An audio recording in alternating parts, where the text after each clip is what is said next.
And what a beautiful day here it is on the West Coast. Yes, it is. This is Head Harvester Bill Arm from the West Coast. Head Harvester Ed LaFlamme from the East Coast. Head Harvester for Human Resources Steve Caesar, coast to coast. Now today we're going to have a human resource tip from Harvester Steve, and this is an actual situation that happened. Okay. That people ask these questions of Harvester Steve all the time. And I'm sure you may have something at your place that may sound similar at sometimes. So Harvester Ed, what's the question we have for Harvester Steve? And I've heard this a couple of times. They've asked me, do I have to let my employees know that the company trucks have GPS? Good one. GPS on the trucks. Do you let them know? Right. Or let them go? There you go. How's that work? What do you think, Steve? Well, first off, GPS is the global positioning system, which basically tracks where the vehicles are on the road. But keep in mind, this is important because the client or the owner called and said his guys were stopping at the 7-Eleven every morning, getting gas, getting donuts, and buying something to drink. So that's why he called.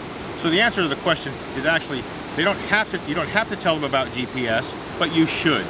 Because keep in mind, if you ever have to terminate somebody for that, they're going to say they didn't know.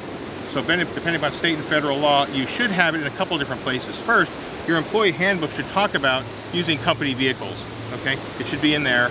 Second, for all the drivers of the vehicles, you should have them have a driver agreement that they have to sign, letting them know what to do and what not to do. Make sure you wear your seat belts, don't overload the truck, and that the truck has GPS, where to park it at night.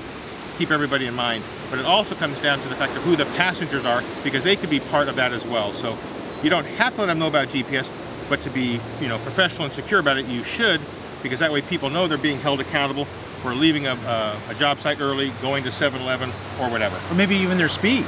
Talks about their speed driving too. So yes. Stay with the speed limits of the law as well. No, Harvester Bill is right. They track it for several reasons. One is obviously leaving jobs early or late, going to the wrong locations, being at the wrong location, being at home sometimes. A guy called me the other day and said, I don't know where my account manager is. He's not on the job site.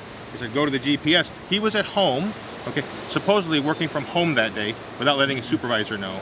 The other issue comes down to also,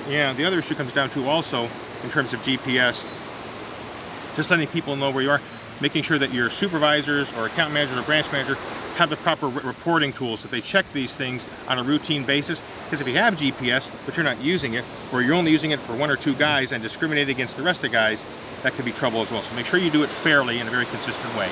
So I can see, it just depends on the motive, doesn't it?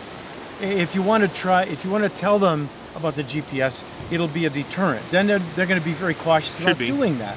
So that's really the objective for the employer. Yes, sir. Whereas if they don't tell them, it's almost like they're trying to catch them into doing something wrong. Isn't that true? Exactly right. So that's what I'm saying. You don't have to do it, but you should. Should. Just to be more transparent and let them know they are going to be held accountable for deviations from their route, excess stopping, leaving jobs early, working from home when they're not supposed to. Right. And most of all, checking their reports for speeding or any type of other violation on a routine basis for everybody. Yeah. Well, there you have it. That's the HR on GPS. Good stuff. Yeah. Good stuff. This is Head Harvester Bill Arden from the West Coast. And Ed LaFlamme, Head Harvester from the East Coast, thanking Head Harvester Steve for that awesome answer. Hope to see you guys all again. If you have any questions about HR, don't hesitate to call us. Thank you. Now go out there and harvest your potential with a good GPS system and let them know. So, did you put one in my car yet? You got two. You got two. One from him. Yeah. Wait, you put my car and my surfboard? Absolutely. Come on, let's go check it out. I haven't gone speeding anyway. It's right here.